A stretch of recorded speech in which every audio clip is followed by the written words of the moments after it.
Hello అందరికీ, welcome back to my channel Duniya my vlogs. ఎలా ఉన్నారు? అందరూ బాగున్నారా? ఏంటి మనిషి కనిపించకుండా ఇక్కడ రసం కనిపిస్తుంది అనుకుంటున్నారా? ఈరోజు నేనైతే ఇంట్లో పెట్టే 3 రకాల రసాలు అయితే మీతో షేర్ చేసుకుంటానండి. నేను ఇంట్లో చాలా ఇష్టంగా చేసుకుంటే 3 రకాల రసములు. ఇంట్లో నాన్ వెజ్ చేస్తే చాలు, మరుసటి రోజు ఈ 3 రకాల్లో ఏదో ఒకటి రసం చేస్తాను. మా ఇంట్లో కూడా చాలా బాగా ఎంజాయ్ చేస్తారు. ముందుగా అయితే టమాటా రసం అయితే చూద్దాము. మా ఇంట్లో మా ఆయన, మా చిన్న బాబు అయితే బాగా ఎంజాయ్ చేస్తారనమాట ఈ రసం అయితే. ముందుగా బాగా పండిన టమాటాలు ఒక 4 అయితే తీసుకున్నాను. వీటిని బాగా శుభ్రంగా కడిగేసి ముక్కలుగా కట్ చేసుకొని మిక్సీ జార్లో అయితే వేసుకునేయాలి. మిక్సీ జార్లో వేసుకొని తర్వాత కొద్దిగా రాళ్ళుప్పు వేసుకొని మెత్తగా అయితే మిక్సీ పట్టించుకునేయాలి. ఈ విధంగా మెత్తగా మిక్సీ పట్టించుకోవాలండి. ఎక్కడ కానీ టమాటా ముక్కలు అనేది లేకుండా ఉండాలి. ఇప్పుడు ఒక బౌల్లో అయితే ఈ పేస్ట్ని అయితే వేసుకునేస్తున్నాను, టమోటా పేస్ట్ని. ఇప్పుడు మిక్సీ జార్ కడిగి కూడా కొద్దిగా వాటర్ అయితే వేసుకుంటున్నాను. వేసుకొని తర్వాత చింతపండు ముందుగా నానబెట్టుకున్నానండి. నిమ్మకాయ అంత సైజు చింతపండు నానబెట్టుకున్నాను. దాన్ని చేతితో బాగా మ్యాష్ చేసుకొని ఆ చింతపండు రసాన్ని కూడా టమాటా పేస్ట్లో అయితే వేసుకునేయాలి. ఇలా వేసుకొని తర్వాత వాటర్ని కూడా అడ్జస్ట్ చేసుకోండి. పులుపుకు తగ్గట్టు వాటర్ వేసుకోండి, టేస్ట్ అనేది కరెక్ట్గా ఉంటుంది. ఇప్పుడు నేను కూడా కొద్దిగా వాటర్ వేసుకొని తర్వాత బాగా కలుపుకునేసి స్టవ్ మీద అయితే పెట్టుకునేస్తున్నాను. ఈ టమాటా రసం అనేది బాగా తెల్లి ఉడకాలండి. ఈ లోపలైతే మనము స్టవ్ పైన బండి పెట్టుకొని జీలకర్ర, ధనియాలు, తర్వాత మిరియాలు వేసి వేయించుకునేస్తున్నాను. లైట్గా వేయించుకోవాలండి, మాడిపోకూడదు. ఇలా వేయించుకునేసిన తర్వాత రోల్లో వేసి బాగా దంచుకునేయాలండి. నేను ఎంత వేస్తున్నాను అనేది క్వాంటిటీ మాత్రం చెప్పటం లేదు. ఇలా రోల్లో బాగా దంచుకునేసిన తర్వాత వెల్లుల్లి రెబ్బలు అయితే వేసుకోవాలి, పొట్టు తీసి వేసుకోవాలండి.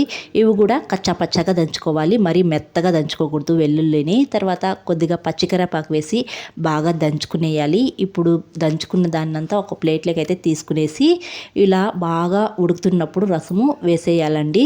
వేసి తర్వాత కొద్దిగా కొత్తిమీర కూడా వేసి బాగా కలుపుకొని ఇప్పుడు దీంట్లోనే నేనైతే రెడ్ చిల్లీ పౌడర్ కూడా వేస్తున్నానండి. రెడ్ చిల్లీ పౌడర్ అన్నా వేసుకోవచ్చు, లేకపోతే ఎండుమిర్చి అయినా వేసుకోవచ్చు. ఇప్పుడు మరొక స్టవ్ పైన బాండి పెట్టుకొని ఆయిల్ వేసుకొని ఆవాలు, జీలకర్ర వేసుకొని తర్వాత కరివేపాకు, ఎండుమిర్చి, కొద్దిగా పసుపు వేసుకొని బాగా వేయించుకునేయాలి. వేయించుకొని తర్వాత ఇంగువ వేసుకోవాలి. ఇంగువ కంపల్సరీ అండి.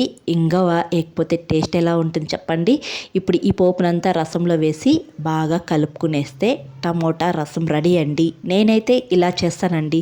చాలామంది టమోటా రసం అంటే ఇష్టపడతారు కదా, మా ఇంట్లో మాత్రం నేను ఇలానే చేస్తాను. చాలా బాగుంటుంది, కమ్మగా ఉంటుందన్నమాట. ఇప్పుడు ఇంకో రసం అయితే మీతో షేర్ చేసుకుంటున్నానండి. ముందుగా అయితే ఒక బౌల్లో చింతపండు వేసుకునేసాను. తర్వాత టమోటా, ఆనియన్, పచ్చిమిర్చి, కొత్తిమీర, కరివేపాకు ఇవన్నీ వేసుకొని రసం పొడి వేసుకుంటున్నానండి. 1 స్పూన్ దాకా వేసుకుంటున్నాను. తర్వాత పసుపు వేసుకొని రెడ్ చిల్లీ పౌడర్ అయితే వేసుకుంటున్నాను. తర్వాత జీలకర్ర, మిరియాల పొడి కూడా వేసుకొని దీంట్లో రుచికి తగిన రాళ్ళుప్పు కూడా వేసుకొని ఈ మొత్తాన్ని స్టవ్ మీద పెట్టి బాగా మరగనివ్వాలండి. మనం వేసుకున్నవన్నీ బాగా ఉడికిపోవాలి. ముఖ్యంగా టమాటా అయితే మెత్తగా ఉడికిపోవాలి. ఇలా ఉడికిన తర్వాత స్టవ్ ఆఫ్ చేసుకొని బాగా చల్లారనివ్వాలి. మీరు చల్లారబెట్టుకునేటప్పుడు ఈ వాటర్ అయితే సపరేట్ చేసుకొని చల్లారబెట్టుకోండి, తొందరగా చల్లారిపోతుంది. ఇప్పుడు చేత్తోనే ఈ టమాటా, కొత్తిమీర మనం వేసినవన్నీ చేత్తోనే బాగా మ్యాష్ చేసుకొని ఆ రసాన్ని అయితే వేరే బౌల్లో అయితే వేసుకోవాలండి. కావాలంటే మనం మ్యాష్ చేసుకునేటప్పుడు వాటర్ వేసుకుంటూ మ్యాష్ చేసుకోవచ్చు. వేసుకొని ఆ వాటర్ అంతా వేరే బౌల్లో అయితే వేసుకోవాలి. తర్వాత స్టవ్ పైన బాండి పెట్టుకొని ఆయిల్ వేసుకొని ఆవాలు, జీలకర్ర, కరివేపాకు, తర్వాత వెల్లుల్లి రెబ్బలు, తర్వాత కొద్దిగా ఇంగువ వేసి వేయించుకొని మనం మ్యాష్ చేసి పెట్టుకున్న రసాన్నంతా దీంట్లో వేసి బాగా కలుపుకునేయాలండి. సాల్ట్ రుచి చూసుకోండి. తర్వాత ఫైనల్గా కొద్దిగా కొత్తిమీర వేసుకొని బాగా కలుపుకొని ఒక పొంగు వచ్చేదాకా ఉడికించుకునేస్తే రసం రెడీ. చాలా బాగుంటుంది ఈ రసం కూడా. ఎంతమంది ఈ రసం ఇంట్లో చేస్తారో తప్పకుండా కామెంట్ చేయండి. నేనైతే చాలా ఇష్టంగా తింటానన్నమాట ఈ రసాన్ని అయితే. తర్వాత ఇంకో రసం అయితే చూపిస్తున్నాను. తర్వాత ఉలవల రసం అండి. ఈ ఉలవల రసం పెట్టాలంటే ముందు రోజే ఉలవల్ని నైట్ నానబెట్టుకోవాలండి. మరుసటి రోజు మార్నింగ్ ఈ ఉలవల్ని ఒక 2 టైమ్స్ బాగా కడిగి వీటిలో రాళ్ళు ఏమన్నా ఉంటే గాలించుకోవాలి. గాలించుకొని ఇలా ఒక కుక్కర్లో వేసుకొని కొన్ని టమాటాలు వేసుకొని 4 విజిల్స్ పెట్టుకుంటే బాగా ఉడికిపోతాయండి ఉలవలు. ఈ ఉలవలు ఉడికేలోపు ఒక రోల్లో కానీ లేకపోతే మిక్సీ జార్లో కానీ జీలకర్ర మిరియాలు వేసుకొని బాగా దంచుకోవాలి. ఇలా దంచుకున్న తర్వాత కొన్ని వెల్లుల్లి రబ్బలు కూడా వేసుకొని బాగా కచ్చాపచ్చాగా దంచుకొని ఒక ప్లేట్లోకి తీసి పక్కన పెట్టుకోవాలి. ఈ ఉలవలు బాగా ఉడికిపోయిన తర్వాత వాటర్ అయితే సపరేట్ చేసుకోవాలి. వాటర్ ఉంటే తొందరగా చల్లారదండి. వాటర్ తీసేస్తే తొందరగా చల్లారిపోతుంది. ఇలా చల్లారి పెట్టుకున్న తర్వాత పప్పుగుత్తో బాగా మ్యాష్ చేసుకునేయాలి ఈ ఉలవల్ని. లేకపోతే మిక్సీ జార్లో వేసుకొని మెత్తగా మిక్సీ పట్టించుకునేయచ్చు.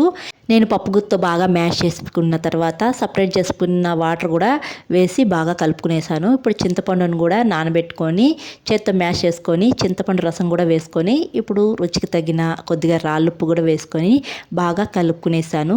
ఇప్పుడు ఈ ఉలవల రసానికైతే పోపు పెట్టుకోవాలి. స్టవ్ పైన బాండి పెట్టుకొని ఆయిల్ కొద్దిగా ఎక్కువ వేసుకుంటే బాగుంటుందండి. తర్వాత ఆవాలు, జీలకర్ర, కరివేపాకు, తర్వాత ఎండుమిర్చి, పచ్చిమిర్చి, ఆనియన్స్ వేసుకొని లైట్గా వేయించుకోవాలి. ఆనియన్స్ లైట్గా వేగిన తర్వాత మనం ముందుగా దంచిపెట్టుకున్న జీలకర్ర, మిరియాలు, వెల్లుల్లి పొడి, తర్వాత కొద్దిగా రెడ్ చిల్లీ పౌడరు, తర్వాత పసుపు వేసుకొని బాగా వేయించుకోవాలి. తర్వాత ఇవి వేగిపోయిన తర్వాత మనం ముందుగా ఉలవల్ని మ్యాష్ చేసి పెట్టుకున్నాం కదా, ఆ ఉలవల రసం కూడా వేసుకునేసి బాగా కలుపుకునేసేయాలి. సాల్ట్ రుచి చూసుకోండి. ఇలా బాగా ఒక పొంగు వచ్చి తెల్లే వరకు ఉండి తర్వాత స్టవ్ ఆఫ్ చేసుకునేస్తే ఉలవల రసం రెడీ. నాకు ఉలవల రసం అంటే ముందుగా శివరాత్రి అయితే గుర్తొస్తుందండి. శివరాత్రి రోజు ఉలవల్ని బాగా ఉడికించి అవి పోపు పెట్టుకొని తింటూ ఉంటారు. ఉలవలు ఉడికించిన వాటర్తో అయితే ఇలా రసం పెడుతూ ఉంటారు. నా చిన్నప్పుడు కూడా మా అమ్మమ్మ ఇలా రసం పెట్టేది. చాలా బాగా ఎంజాయ్ చేసేదాన్ని. మీలో ఎంతమందికి ఉలవల రసం అంటే ఇష్టమో తప్పకుండా కామెంట్ చేయండి. అలాగే నేను చేసిన ఈ 3 రసాల్లో మీకు ఈ ఇష్టమైన రసం ఏదో తప్పకుండా కామెంట్ చేసి అలాగే వీడియోకి ఒక లైక్ చేయడం అస్సలు మర్చిపోకండి. కొత్తగా ఎవరైనా మన ఛానల్ చూస్తుంటే జర సపోర్ట్ చేసి సబ్స్క్రైబ్ చేయండి. మీరు చేసే ఒక లైక్ నాకు మోర్ వీడియోస్ చేయడానికి ఎంకరేజింగ్గా ఉంటుంది.